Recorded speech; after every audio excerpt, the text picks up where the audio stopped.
Harmonium पे चढ़े ना कहत है, हारमोनियम के पत्ती पे चढ़े खातिर कहली हम। तो खोल के बतावल करी।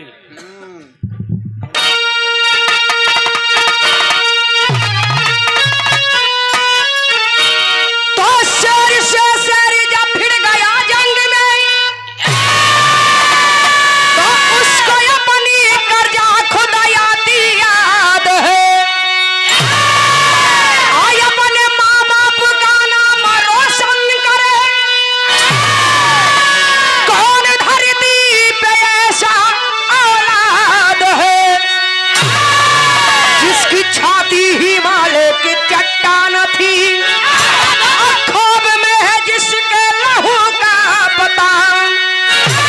आज भी ये जमाना उसे जानता, नाम शिवपाल सिंह था शेरे सिकंदर।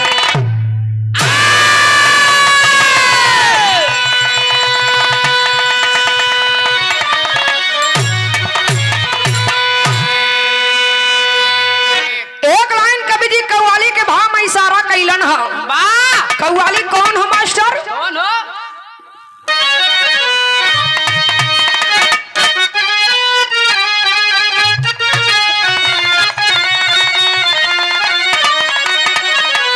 ई कहाबे में तेरा जलवा, काशी में नजारा है।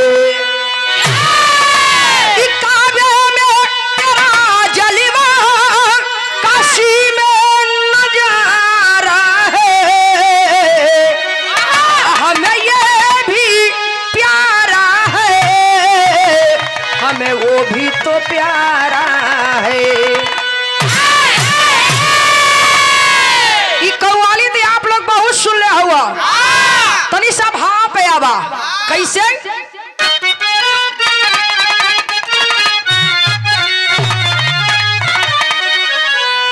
जब शेर कर देता है तब आती रवानी है।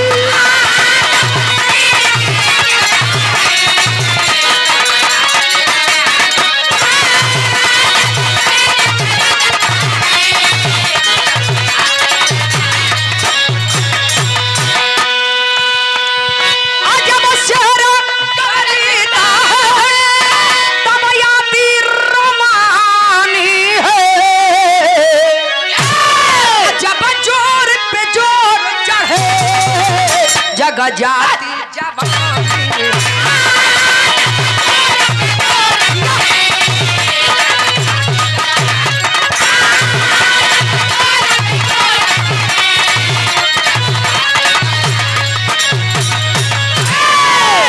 जब शेर गरजता है तो चढ़ी आती रवानी है, और जब जोर पे जोर चढ़े तो जग जाती जवानी है। चार लाइन कवि जी जौहरी के भाव में इशारा कैलन है। कैसे मास्टर तनी से आवत हम?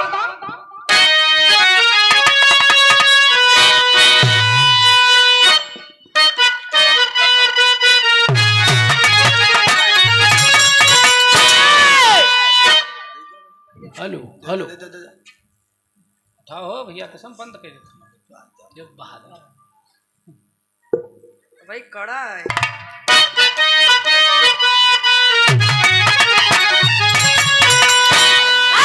ये भारत वीरों की धरती,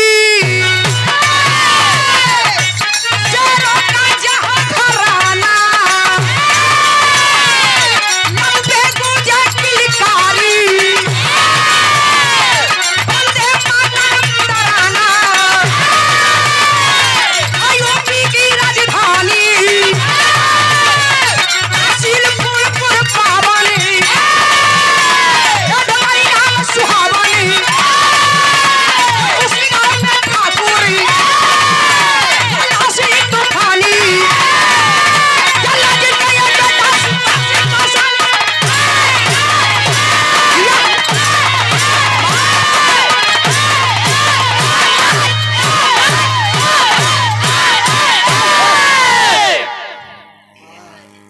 तनी संभार के मारल करी। सही देबू सही मारी। काया हो? अरे ढोलकिया पर हो अरे तो ऐसा ना मार दे कि अजबे भर रह जाए। आप आराम कलिया वाला दूसरे से काम चलावे के होके। तनी कहानी के समझ ली, यहाँ से ज्यादा दूर के कहानी ना है। सैदाबाद के जस्ट बगल 2 किलोमीटर जब आगे जाए लगवाए आप लोग जगतपुर के तरफ, वही बगल में ढोकरी ग्राम सभा, वही ढोकरी गांव का रहे वाला जेकर नाम बतावल गई लल्ला सिंह तूफानी। लल्ला सिंह तूफानी के एक बेटी रहली जो ने बेटी का नाम रखले ललिता। बड़ा दिन गुजर गयल, बड़ा ईटा पाथर पुजलन, चौथे पन में एगो लड़का का जन्म भयल, जोने लड़का का नाम रखना शिवपाल। बेटा के जन्म ले इतना खुशी मिलल, बेटा के गोदी में लेके दुलारत हुआ, ए बेटा तू डॉक्टर बनबा, ए बेटा तू इंजीनियर बनबा, ए बेटा तू कलेक्टर बनबा, ए बेटा तू कंडक्टर बनबा। जाए दा हारमोनियम के बजाय कंडक्टर बन जाई था। हम बजाए लेब ना। ए कहू बेरी बाबू ई ना कले कि ए बेटा तू पहलवान बनबा। इहे बात शिवपाल के मन में बैठ गयल। हमार बाबू तमाम बात गिना ले गईलन। ए कहू बेरी ना कहलन कि ए बेटा तू पहलवान बनबा। धीरे धीरे समय बीते लागल, बेटा 5 वर्ष को हो गईलन, धीरे धीरे 7 वर्ष को हो गईलन। बाबू एडमिशन करा देना, कले बेटा पढ़े जाए करा। बाबू से तो हिम्मत ना हो तो माई से जाके कहे, ए माई हमार पढ़े लिखे के मन ना होला, हम पढ़ल लिखल ना चाहेली। माई कहे काहे बेटा, काहे ना पढ़ल चाहेले? तो माई से बतावे। इहा एगो गीत लगल मास्टर,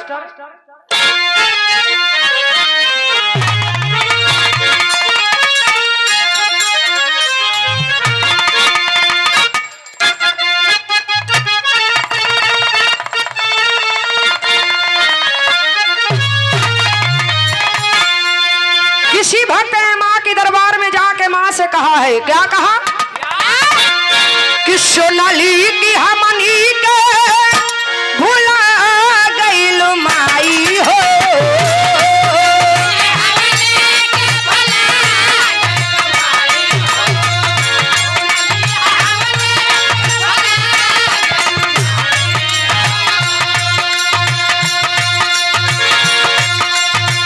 सोनाली की हमनी के भुला गइल माई हो। हंसवा उड़ा के कबले, हंसवा उड़ा के कबले आ गइल माई हो।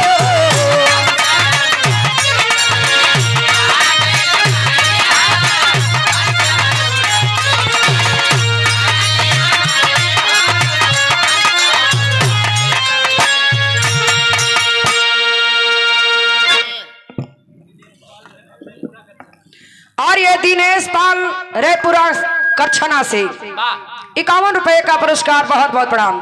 गीत के छोड़ी तनी भाव पे आई, जाके माई से कहत हुआ कि ए माई हमार पढ़े लिखे के मन ना है। काहे ना मन हम, कि ना तो धनवान बनबै, ना तो बनबै ज्ञानी हो।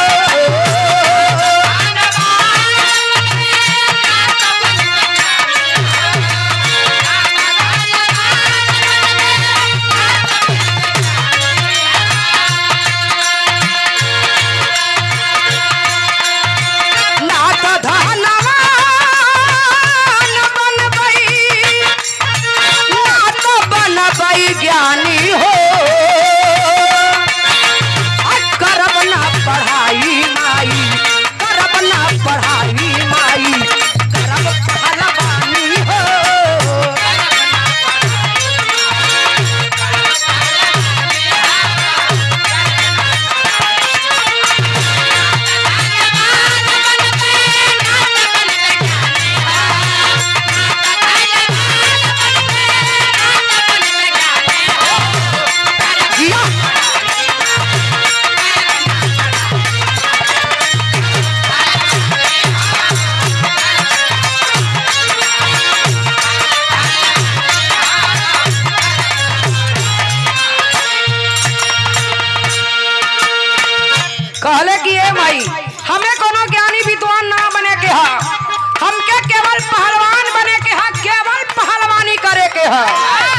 बड़ा क्रोध में हवन। घर के कुछ बकरी रहली, सब बकरी के लेले लेके चल गए जंगल में। जाके करलन का सारा सारा दिन बनबे बकरी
बड़े ही सम्मानित आप हिंचलाल पाल दशरथपुर की धरती से 12 दशरथ सब बकरी के लेहले और लेके चल गए जंगल में। जंगल में जाके बकरी चरावत हवन, साथियन के साथ रियाज मारत हवन। वही जंगल में पहलवानी लड़त हवन।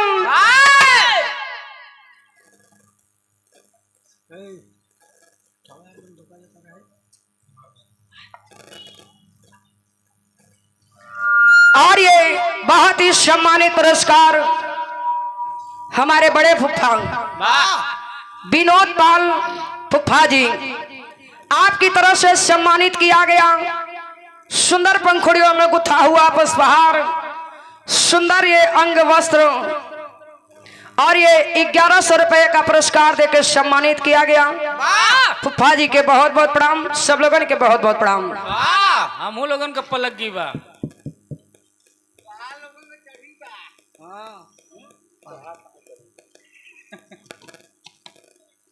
100 रुपए का पुरस्कार दे के पूरी टीम वालों को सम्मानित किए। बहुत बहुत प्रणाम, सब लोगों के बहुत बहुत प्रणाम। और इधर वही जंगल में रियाज मारत हवन, साथ में ललिता बहन सुबह शाम दोपहर का भोजन ले जाके वही जंगल में देली। वही जंगल में भोजन करत हुआ, रियाज मारत हुवन, एगो मढ़ा लगा के वही जंगल में रहत हुवन। काफी दिन गुजर गयल, धीरे धीरे एक नामी पहलवान हो गईलन। जहां भी जाए पहलवानी लड़े, जोने भी दंगल में जाए हर दंगल जीत के आवे। धीरे धीरे हर जगह शिवपाल के चर्चा हो गयल। जब हर जगह शिवपाल के चर्चा हो गयल, सोचत हूँ आखिर में कितना दिन इस जंगल में एगो मढ़ा लगा के रहे, कहे ना यही जंगल में अपने लिए एगो मकान बना ली।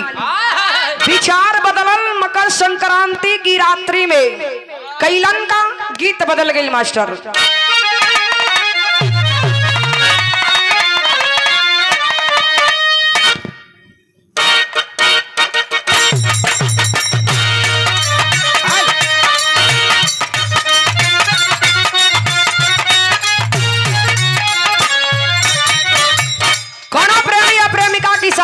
प्रेमिका कहे अपना प्रेमी से, का कहे? तोहरा में बसे राजा हमारो पराना हो। हेलो हेलो, किससे क्या उठावा?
समय बीतल मकर संक्रांति की रात्रि में विचार बदल गया तो कैलन का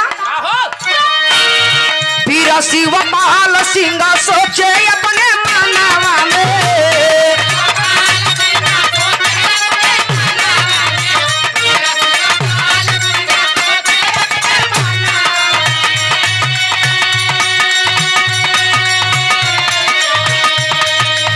मड़ई में रहब कैसे बीच बिया मानवा में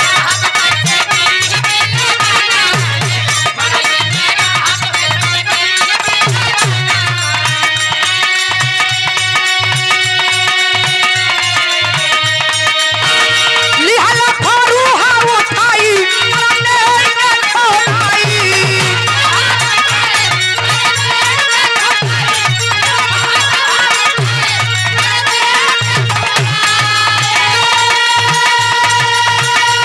लिहला फरूहा उठाई मरने के खोलाई बीर पहलवान माटे पीर केला लनमा हो आप नाही जाइब हम आप नाही जाइब हम बाबू के भवाना हमहु बनाई देमा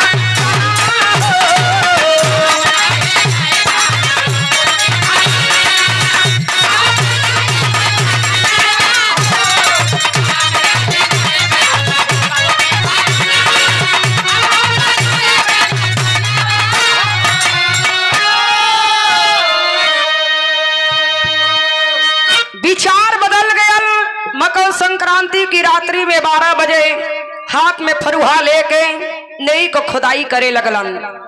अजय ही नई का खुदाई करे लगलन बगल में एगो बहुत बड़ा पीपल का पेड़ रहल भयंकर तूफान आयल वही तूफान के साथ एगो भयंकर शैतान उतरल जाके शिवपाल के हथवा से फरुहा छोड़ावे लगल एक वीर के जोर आजमावे लगल दोनों में घमासान युद्ध चालू हो गया मशीन तो एकदम बन जाता ठीक वाह दोनों में घमासान युद्ध चालू हो गया इधर ललिता बहन भोजन लेके आई है पेड़ के आड़े से छिप के देखत रहली तो गीतिया बदल गई मास्टर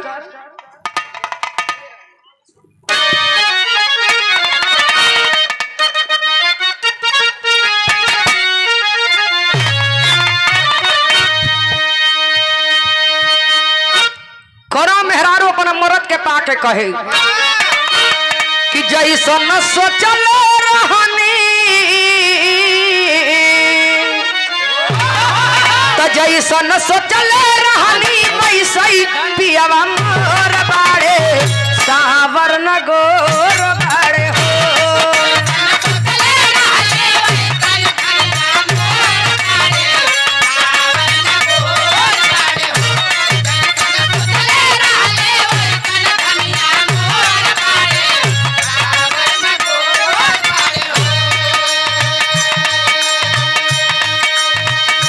चपले वीर बघेला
से फरुहा छोड़ावे लगल। एक वीर का जोर अजमावे लगल। दोनों में घमासान युद्ध चालू हो गयल। दाव कसलन जब उल्टा दाव लगा के शैतान के धोके चपले हुवन। एकदम चारों खाना चित्त हो गयल। पैरवा पकड़ कले कि ए बेटा हमर जान मतलब बेटा, हमर जान बख्श दो बेटा। हम भगवान भोलेनाथ का भेजल हुआ दूत हई। तुहार परीक्षा लेवे आई रहली कि नाम का पहलवान हुआ कि काम का पहलवान हुआ। आज पहलवानी में तू पास हो गईला। शैतान जवन निगोटा पहले रहल उहे निकाल के शिवपाल के हथवा में दे के कहे कि ए बेटा ई निगोटा लगा के जोने भी अखाड़े ते पे तू पहलवानी लड़े जईबा, कभो तोहके कोई हरा ना सकी। लेकिन एक बात का ख्याल रखी हम, एकर भेद कभो कोई से बतईहा मत। जहिया एकर भेद दूसरे से बता देबा वही दिन से एकर शक्ति गायब हो जाई। इतना कह के शैतान गायब हो गयल। इधर बहिनिया पेड़ के आड़े से सारी बतिया के सुनत रहली।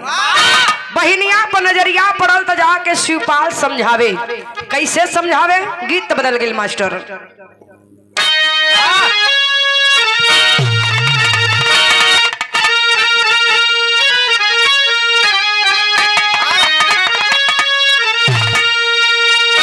अपने जवानी के आलम में रामदेव उस्ताद गीत के गावत रहलन और गाय के दुनिया से चल गईलन।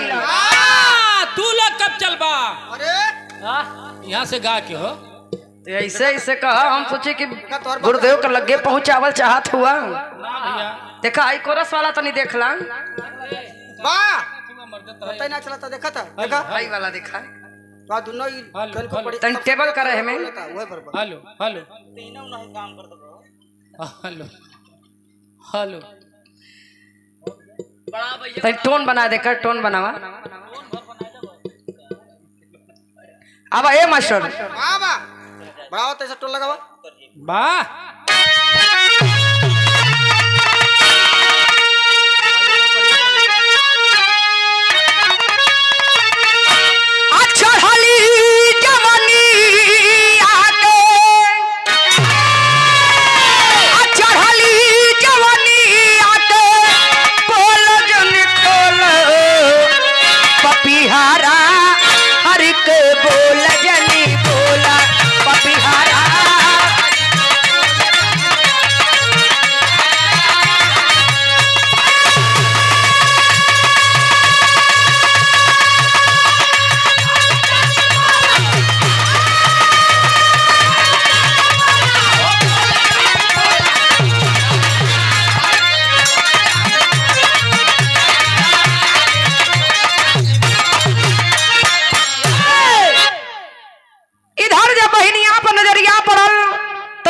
शिवपाल बहिनिया के समझावे। कैसे?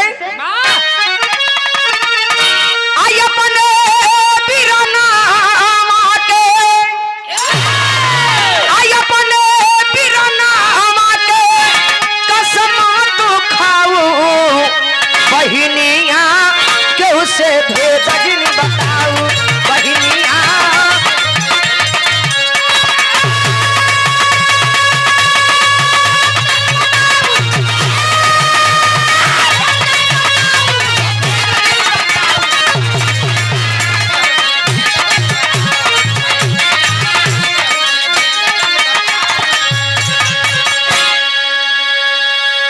राजा के घरे तोहर सदिया रचौबई, अपने हाथे डोली में तोहे बैठौबई।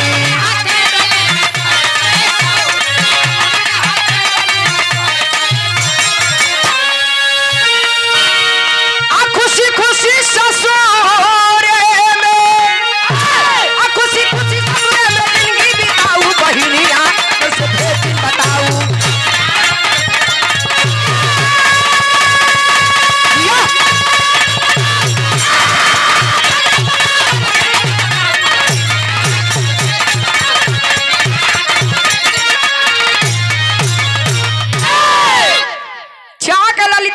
समझावे बहिन तो के तोहरे भैया का कसम बा ई भेद कभो कोई से बताऊ मत।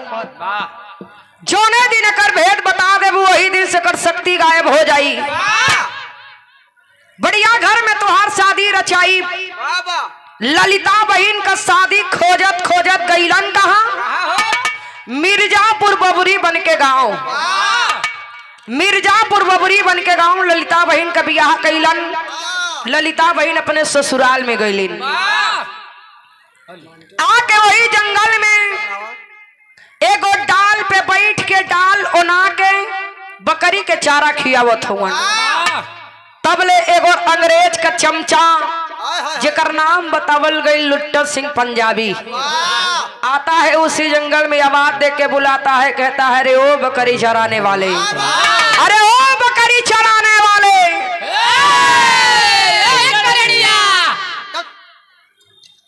बकरी केवल गडेरिया चरावेलन। अरे खानदानी हो भैया, खानदानी भले है लेकिन आजकल तो अदर बिरादरी धंधा बना ले हुआ। अरे देवीलाल से पूछा इनकरे कितना बकरी है, समझा? अरे हमरा दिन में भर देखत है वो बकरी। देख भैया हेलो हेलो कहते हैं जरा ये तो बताओ तुम्हारे गांव में कोई पहलवान शिवपाल सिंह है क्या? अब पहलवान सोचा तुम्हें कि हमरा के काहे पूछा था, बुला कहे आओ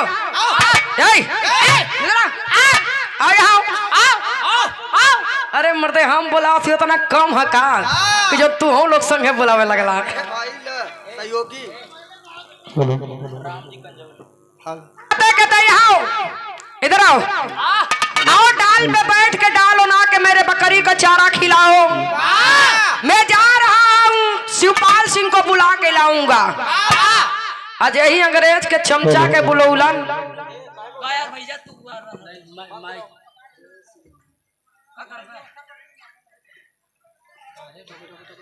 के चमचा के डाल पे बैठौलन, डलिया से उतरलन, उतर के जब चले लगल अरे बाप रे बाप डाल ऊपर हो गयल, एकदम अंग्रेज का चमचा ऊपर टंग गयल। वही से अंदाजा हो गयल कि हो ना हो यही पहलवान शिवपाल सिंह हुवन। कहे ये महाराज उतार लना तो यही जा से गिरब तुम्हार कोनो न कोनो हड्डी पसली चूर होइए जाई। इतना पर भी अंग्रेज के चमचा के डाल से उतार के लेके गईलन अपने घरे 6 महीना तक रखलन। 6 महीना तक रख के खिया पिया के एकदम पाठा पहलवान बनाए देहलन। 6 महीना के बाद अंग्रेज के तरफ से पहलवानी दंगल के ऐलान हो गयल। दंगल रखल कहाँ गयल?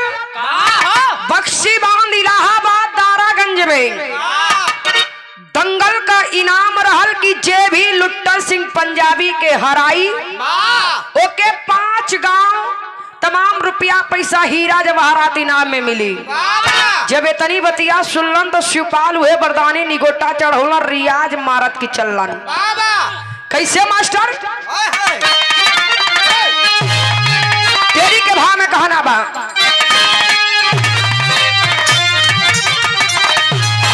आप वीरों से धरती खाली ना रही, वीरों से धरती खाली ना रही। तन मन बेच गए अपने राखब बन की लाली लाली लाली।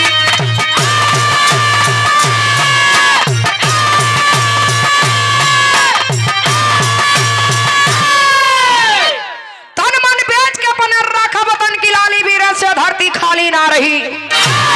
जब तलक इस शरीर में जान बा, जब तलक बाजुओं में दम बा, जब तलक जंघा में जोर बा, तब तलक ही देश का शान ना जाए दे। चढ़ के वही अखाड़े पे रियाज मारत हुवन, चढ़ के वही अखाड़े पे रियाज मारत हुवन। रियाज मारत की दाम मरल मार दो हिसाब से भैया सिंगल बॉडी है। मरलन एकदम चारों खाना चित्त हो गयल। सिनेमा पे चढ़ के हुमक देलन, मुंह से खून निकल गया, हाथ से निपुर गईलन सार। यार अंग्रेज के चमचा के हरा के चलन अपन इनाम लेवे खातिर। तो मिर्जापुर चौलर के भाव में कहना बा मास्टर।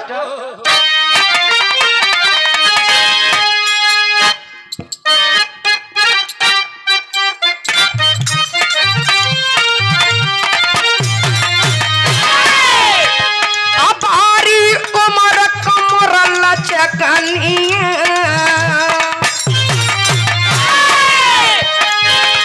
अबारी उमर कमर लचकनिया, गोरिया खींचे निहुर के पनिया, गोरी के झूले झूलनिया ना।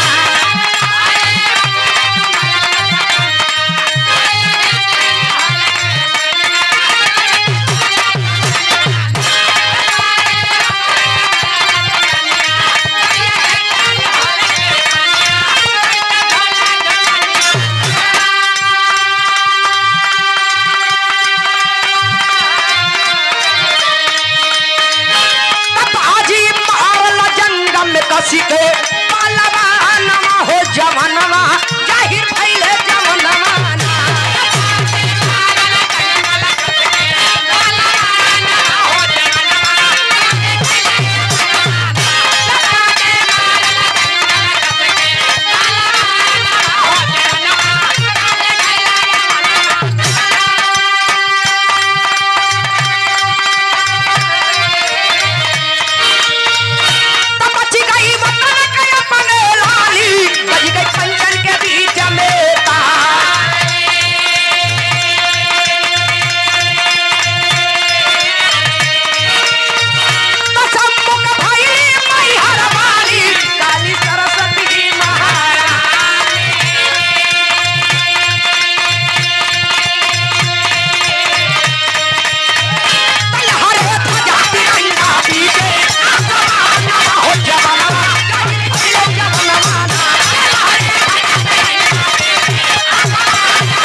इनाम मिलल 5 गांव, तमाम रुपया पैसा हीरा जवाहरात इनाम में मिलल।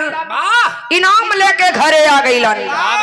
अभी आगे कहानी यही जगह छोड़ी, कहानी तनी आगे बढ़ल। कहाँ हो? मिर्जापुर बबरी बन के गाँव, ललिता बहन के ससुराल।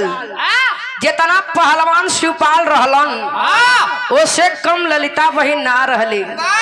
ललिता बहन जब 4 बजे भोरहरी में उठे, पहले के जमाने में जोन गन्ना पेरे वाला कोल्हू रहे पत्थल वाला, ओके पकड़ के ए तरफ से ए तरफ घुमा दे। कई दिन परिवार वाले देखल, सब परेशान भइलन, हैरान हो गईलन। एक दिन ललिता के सासू पहरा पड़ली है। पहरा पड़ के जब देखली, जाके ललिता के पति से बतौली। पूछे लगले का होत रहल? कल के हमें पहलवान का देखत हुआ। अरे हमें पहलवान का देखत हुआ? हमसे ज्यादा पहलवान हमार भाई शिवपाल हवन, जेके शैतान बिहार के बरदान में बरदानी निगोटा दहले बा। अरे बाप रे बाप, पल भर में पूरा पुलवे खोल देली। कहल जाला औरतन के पेट में भोजन पच जाला, एगो बात ना पचेला। कोनो बात सुनही ना, कहीं जानू हो बहन, जानू है फलनवा हो, है कुछ बतावेला नहीं, बाकी करे घरे का दशा इतना खराब हो। लक्ष्मण बो हम ही जानीला, कोई से बताओ मत, तो हंसे तो आपन समझ के बताओ तनी। कोई से बताइबो ना करी है, पूरा गांव हल्ला हो जाई। यही सच्चाई के जलन बहनोई साहब एगो चिट्ठी लिखलन, शिवपाल के नाम से एगो चिट्ठी लिखलन। चिट्ठिया पहुंचल ढोकरी ग्राम सभा में। यही चिट्ठी के पौलन शिवपाल चिट्ठिया बाचत हुवन। यही देख के घोड़ा के घोड़सवारी कैलन, हाँ तैयारी कैलन चले के बबरी बन के गाँव। तैयारी करके पहुंचलन बबरी बन के गाँव। कोई दाना पानी भी ना पूछलस। खोड़ा के बांधे खातिर खूंटा भी ना पौलन। तब भयल का कवि जी के आल्हा के भाव में लिखे के पड़ल।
बबुरी बन के गांव पहुंचलन, कोई दाना पानी भी ना पूछलत। घोड़ा के बांधे खातिर खूंटा खोजत हुआ, खूंटा भी ना मिलल। जितना बबुरी बन के गांव में बबूर रहल, सबके कटवाए के बहनोई साहब ओही के गढ़वाए के खूंटा बनवा देलन। कले की जा जाके खूंटा के उखाड़ला। धर्म बचावे खातिर, इज्जत बचावे खातिर ठेगुआ टेक के पूरा मेहनत लगाए के खूंटा तो उखाड़ लेलन। पूरी शरीर से रक्त निकले लागल, बीमार हो गईलन, काफी परेशान हो गईलन, घरे आ गईलन।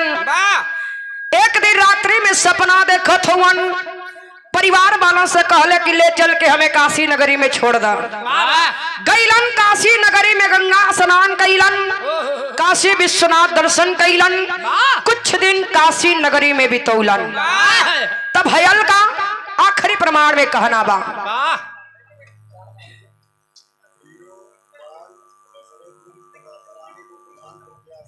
और ये हीरो पाल दाबा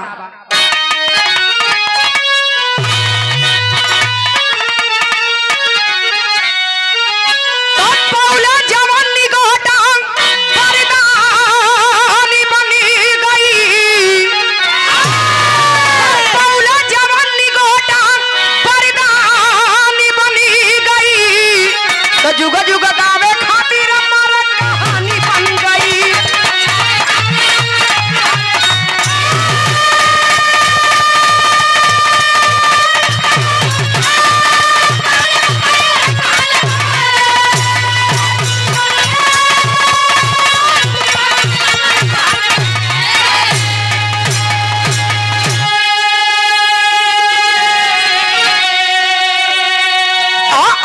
ऐसा वीर हमारे जैसा के धारो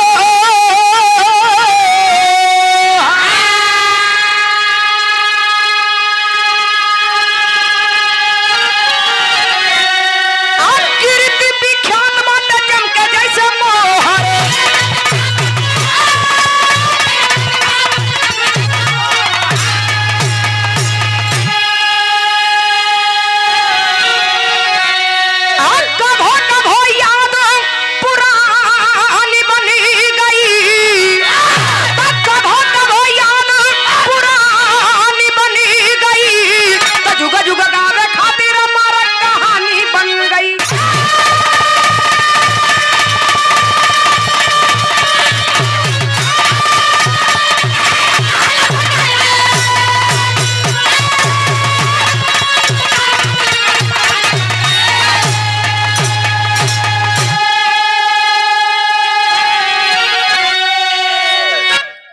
शिवपाल सिंह काशी नगरी में जाके गंगा स्नान कैलन, काशी विश्वनाथ दर्शन कैलन। कुछ दिन काशी नगरी में बितौलन, समय आ गयल अपन प्राण के त्याग देहलन। ऐसे ऐसे वीर धरती माता की गोद में जन्म लिए और धरती माता की शान को बचाते बचाते धरती माता की गोद में समा ही ले लिए। शिवपाल जाके काशी नगरी में अपन प्राण के त्याग देहलन। आखिरी प्रवाह में गुरु घराने का परछेबा कहना बा। आप गुरु छेवर स्वामी स्वर्ग की रात का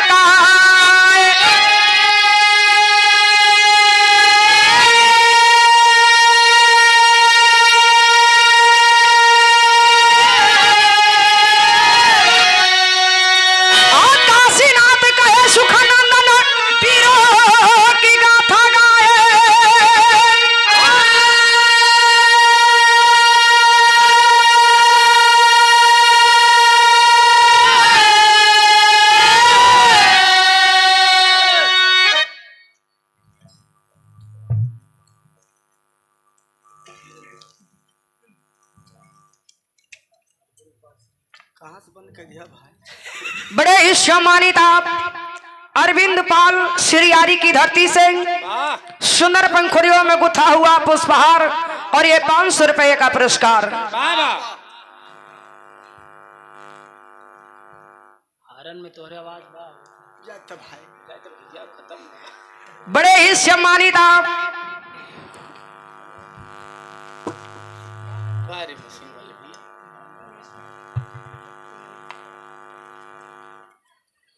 बड़े ही सम्मानित आप उमेश पाल फुलही की धरती के सब परिवार ही है।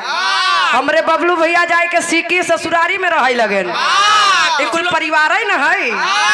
कुछ लोग नैनी जाके बस गए। नैनी में तो केवल हम ही भर रही था। परिवार हमारा बहुत बड़ा है। अब ऐसा रिश्तेदारी भी बहुत बड़ी है। बुआ हमारा 6 जने है। अब सोचा 6 बुआ का कितना बड़ा परिवार होई। ये तो एकदम छोटकी वाली बुआ की आप लोग आए हो। बहुत बड़ा परिवार है, लेकिन बहुत बहुत धन्यवाद इतना प्यार सम्मान आशीर्वाद देवे खातिर। अब आप